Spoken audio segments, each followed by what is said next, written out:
Hi, it's Kim McGrath, and I am Expressions of the Universe with your weekly wisdom for August 29th through September 4th. I have a pick a card for all of you, and then I will do the astrology, goddess of the week, crystal of the week. I want to talk about Nyx, the goddess of last week. I want to talk about her a little more, and the Pluto Eris square. The fight off because that's going to be with us all through next year. And we were only seeing the beginning. So they hit their fourth of five exact squares that are happening. And the next one comes in October. So, but let's do the pick a card first. I don't even know what the cards are. I'm going to just pan down a little bit. And you can take card one, card two, or card three. Maybe you saw them on the screen, and I don't even know what they are. So I don't know. I don't know which one to take. I kind of want to take the first. I want to take all of them, really. Maybe I'll just find out, like, I think maybe I do need all of them. I'm going to take number three. All right. So let me put my glasses on.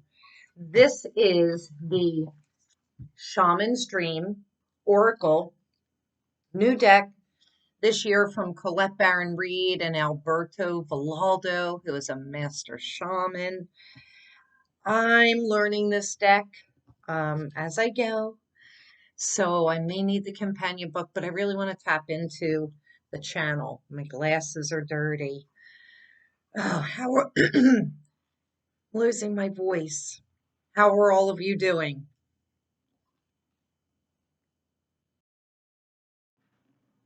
All right, so if you chose card number one, it is Spirit of the River. And remember last week I couldn't put the cards all the way up because I had that fake background going on. This is what I had. Well, and I also had my backdrop, my astrological backdrop. So it did look nice, but I kind of wanted to go with that planet theme. Anyway, this is card 50 and it is Spirit of the River. So the 50 automatically makes me think of change. The five is change, zero is protection. And I even mentioned last week with the obsidian, possible black tourmaline or jet, that we should be putting up a lot of protection. So what am I getting from this? Well, I automatically know river, water is emotions, okay? It says movement toward adventure. So to me, that would say that if you chose card number one, you could be held back in fear of moving forward to adventure. And it's like an emotional stirring up with this river, the waters. However, this is asking you to surrender and float and allow yourself to move through the emotions so that you can get past this. The only way you can't avoid pain, you can't avoid the emotions, you can't avoid grief, anger, whatever it is, those lower vibrations, you have to move through them. You have to move forward and through them to get over them, to get through them. So I think that once you do get past anything's anything that is changing, that has been disrupted, once you get past those things, you're on to a new adventure, a new path. That's kind of what I'm picking up. Now let's see what the guidebook has to say real quick. Mm, We'll see, because I haven't seen this card yet. It says movement toward adventure, addiction to problems. Yep, that would be water, like Neptunian energy, allowing and trusting the current. Well, I did say surrender and float. Okay, so I picked up on that. Um, The spirit of the river invites you to step into the flow, to stop swimming against or avoiding the current. I kind of said that. You can't avoid these things. You have to go through them to go through them. Okay, so that makes sense. Allow the waters to carry you downstream away from the eddies and whirlpools. It is time to heed the call of a new adventure waiting for you. Get off of the merry-go-round so that you can get on a new ride, a better ride. All right, if you chose card number 2, it is skywriting. Look how pretty that is. And there are some very auspicious symbols there. It says the fates. It is card 49. Interesting, because I did shuffle these really well and psychically selected them. All right, so when the fates show up, this is automatically saying some things are out of your control. Whatever is coming or whatever is happening was fated. Is it karma? Whatever side of karma you're on. Remember, we are always creating karma. You know, sometimes we're still clearing up karma from other lives. I think that we kind of deal with it because we're making so much karma here, whether we consider it good karma or bad karma. With every kindness and good deed, you create good karma, but with every nasty thought, every lower vibrational emotion that we have, we're creating ugly karma. So this is saying to me, pay attention to the signs, the skywriting, the symbols. This would be animal totems. This would be objects such as feathers and dimes and ladybugs and dragonflies, all different totems. Pay attention to numbers, number symbols. So the 49 says to me, you're getting ready for change, but it's time for you to step into integrity. That would be for, um, that's what I'm hearing. Okay. This is also about finding a new place of belonging, finding a new path, finding the right path. The fates are guiding you in the right direction. All you have to do is watch the signs, pay attention to songs that you're hearing on the radio, either the lyrics, the name of the song, the name of the group. It could link you to somebody who is close to you that is on the other side. My gosh, there's so many different ways to see symbols. And I was reading today about ancient knowledge, and one person could have all the ancient knowledge in the world, but there's only one that's really important, and it's seeing the symbols. Because having all the ancient knowledge in the world actually can create destruction, but seeing the signs and knowing the symbols and reading like the totems and everything that I follow, that is the ancient wisdom of life and creation. So something fated is coming your way, and I really hope it's good. So let's see what the guidebook has to say about that. I don't know. We're going to have a little bumpy week coming up astrologically. It says the fates, that which we cannot change, non-judgment. I like that. It is written in the sky that you have a destiny. See, I can't see because of the lighting. I have it like facing away so that it's not so harsh on me. And I think I need new glasses. You are being invited to explore certain aspects of life unique to you and you alone. This does not mean that your path will be easy, paved with gold, or littered with diamonds, nor does it predict that your journey will be treacherous. It is just your path, with parts that cannot be changed and must be radically accepted as they are. All right, so this is saying like whatever is coming towards you, there could be obstacles, There could be a strawberry festival. So, it could be wonderful. But this is another thing that you're being led to. It could be some lessons that you're needing to learn. Um, for all of us, it could be so different. So, if you chose card number two, it could have a myriad of reasons. Just know that everything that is showing up is for your highest good. It is for your benefit. It is to put you in the next place, but you want to stay in the present place and savor that, be grateful for that no matter what is showing up so that you can graduate to the next place. All right, card number three, and I think this is the one I picked. Don't know what it is. It is Netcaster. Netcaster. And that's kind of angelic looking, don't you think? It is card 42, and it says, preparations come to fruition. So that automatically makes me think about like fishermen throwing their net out at sea, casting their net and reeling in, like the big harvest, the big catch of fish. Um, let's see what else symbolism. I mean, like that's kind of what it looks like.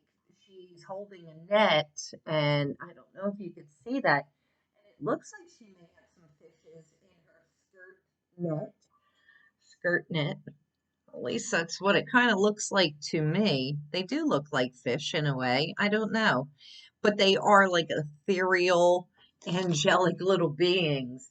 So this is just saying that intentions that you have set up, wishes that you have made, they are coming to fruition. They're coming towards you. When is that going to happen? It could happen at any time, but I really feel as though like it should start happening now, but I really feel like fall and harvest time is more likely when things will start showing up. And let's see. The book. Netcaster. Preparations come to fruition. A surprise. A result beyond expectations. Oh my God, I'm going to win the lottery. Yes, cha-ching. Wouldn't that be great? I mean, for me, it would be great. The netcaster arrives to tell you to stop praying for the fish. They have arrived, and it's time that you cast your net lest they swim away. So when something's going to show up, but you're only going to have a limited time to cast that net and reel them in. All right, so this could be anything. And if you sit and wait and contemplate, you're going to miss out on the opportunity. That's from me, not the book. Yes, girl. Do you hear my cat? Perpetually starving. And so everything that you long for is within reach, but it has been so long since your prayers were answered that you have forgotten how to receive. Hell friggin' yes. That's not even true because, I mean, wonderful things are always showing up all of the time. Um, you know, so, but I totally get this. Put down the prayer beads and open your arms and your heart. Rewards beyond your measure are coming. Cast your net. I love it. So I hope you like it. Card one, Spirit of River. Card two, the Fates. Card three, the Netcaster. All right, so moving on. The goddess of the week is Uzumi. Sorry, I apologize. She's card 49. So we're seeing a pattern here, and she is bringing the humor. She's actually asking us to start to laugh at everything, stop being so serious, find the humor in all this crazy shit chaos that's going on in the world. Um, Everybody's so serious. too serious. Through fear, through anger, through hubris, through all those lower vibrations. Start laughing so that you can turn your energy around. Watch some comedies. It's all in what you're feeding yourself with. And I say it over and over again, like I have almost no idea what's going on in the world. I feel it collectively, but then I might see something on social media and I think, I better check in just to see what's happening. And you know what's weird? Ed Asner, who is a famous actor, I found out earlier today he passed away at the age of 91. And I had just checked a couple days ago to see if he was still alive, which I think is kind of weird. Because I'm like, oh, he hasn't been in a Hallmark movie lately because I watch a lot of Hallmark because they're pleasant, it's like a better vibration than keeping, I don't know, crap on. But anyway, find the humor in everything. And I will elaborate on this on Facebook and Instagram later in the week. My crystal of the week, which I know I featured a couple of weeks ago or maybe a month or so ago, and I can't find it, is pyrite, which I think it goes great with this beautiful goddess. So pyrite talks about value. It talks about self-worth. How do you feel about yourself? Do you value yourself? Do you find yourself worthy? But it also says that when you do, prosperity and abundance and happiness and joy come your way because it's so beautiful. Pyrite is also used, um, to wear close to the chest because it is said to help alleviate and clear up bronchial issues, coughing issues, and whatnot. So that's always why I always had pyrite near me because I've always had asthma and issues with that. So anyway, I will also feature this on Facebook and Instagram later in the week. Now let's get into the astrology real quick. I only wrote down a few things that are important. So Monday, August 30th, Mercury will move out of Virgo and into Libra for 10 weeks because we're gearing up for a Mercury retrograde. Yes, not until next month, but just real quick, Mercury will go into its pre-shadow at 10 degrees in Libra on September 6th. And it will retrograde at 25 degrees on September 27th until October 18th. And then the post-shadow will begin October 18th at 10 degrees, and then it's got to go all the way back to 25 till November 3rd. So beginning pre-shadow September 6th, ending post-shadow November 3rd. The actual retrograde, like the craziest part, September 27th through October 18th. So you want to take a look at your chart and find out where is Libra in your chart, which house is it in.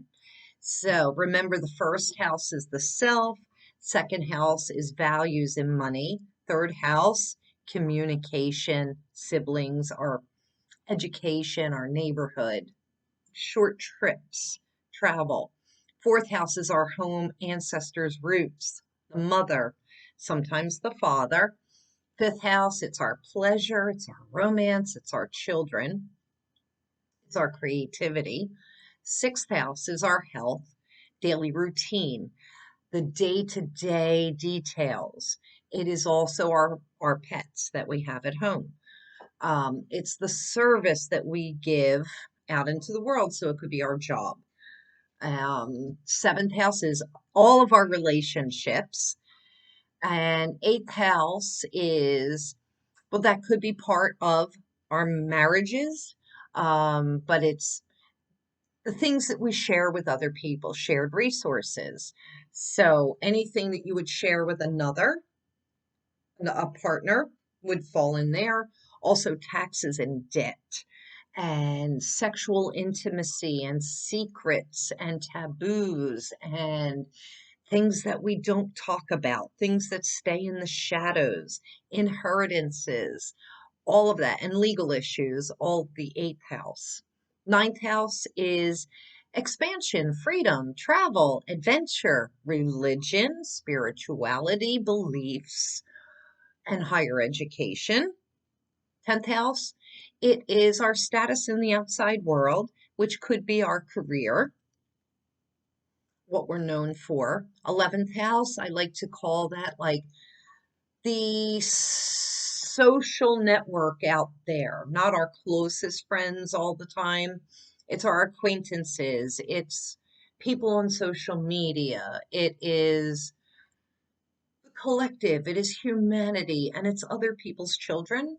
And the 12th house, it's institutions, hospitals, it is past life karma.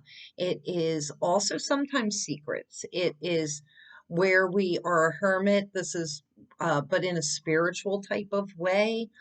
So it's another place where spirituality can occur. It's also like our dreams are in the 12th house, and some of our creative ideas are also there. So that kind of gives you an idea. So wherever Libra shows up in your chart, and then if you have anything that falls between 10 and 25 degrees, it's going to have some impact on you. So you just want to take a peek at your chart and, find out if you do, because then that means that during this Mercury retrograde, you want to pay attention to the themes of that house. So if you have questions about that, just let me know. I'll be more than happy to answer those questions for you. And moving on. It's going to be a little bit of an annoying week emotionally, I think. Not horrible. The moon is in Gemini. It's just coming out of Taurus as I'm recording this. Moving into Gemini. So we could be overanalyzing, overthinking, overspeaking, blah, blah, blah, blah, blah. It, it's kind of like a slow moon because I think if I recall, it's in Gemini for like it feels like a long time. Normally the moon changes signs every 2 to 2.5 days. But for some reason, it just seems like this Gemini moon's lasting a little longer. And then midweek, it will move into Cancer. And then by the weekend, the moon will be in Leo. So, we're all up in our heads at the beginning of the week. And we could be like speaking too much, saying things that we shouldn't be saying. Then we get all emotional in Cancer, crawl back into our shell, get a little protective, tap into that moon energy. The moon, Cancer is ruled by the moon. So pay attention to your dreams. Intuition will be really high midweek. And then we can get a little creative come the weekend. So not horrible. But I want to point out Thursday, September 2nd looks uh, a little, especially rough and icky astrologically. There's so much going on. I'm not even going to talk about it. Just know, get out your obsidian, your black tourmaline, smoky quartz, jet, hematite, and put up those protections and those boundaries. You may need it. And it's Virgo season. So Virgo season is a really great time to declutter, to clear out. I was going to post this thing that I saw online about like all the things that you can get rid of. And like maybe if you just spend 10 minutes a day just like throwing out, all your underwear that has holes in it, or like each day do something. But then when the post that I took it from, people were like, you should be donating this and rah, rah, rah. Like everybody always has some friggin' opinion about everything on social media, which is why I really don't like going on Facebook anymore. But if you are planning on donating it, hey, that's great. But it's got to leave your house within, I'm going to say 3 days, um, a week at the most, because what happens, we make these bags to donate. They get in our car, they stay in the trunk, or they're in the basement or in the closet, and then they're there for another 6 months. So, um, if you wouldn't wear it, like, because it's nasty or has a hole, it's missing buttons or anything stained, throw it away. Just get rid of it. Anything that's broken in your house, get rid of it. And I will post that list on Facebook and Instagram this week so we can take 10 minutes every day and just clean one space, set a timer, and give yourself that time. And then before you know it, at the end of 30 days, like things will be really cleared out. So that's kind of a Virgo task to do. And just to wrap it up, to let you know um, what's been going on here. So back in February, I herniated 2 discs in my lower back. And a couple weeks ago, I think my dog did, my beagle, and I tried to pick him up and I re injured my lower back. So I've been in a lot of pain. That's part of the reason why I haven't really been posting a whole lot, but I'm feeling better.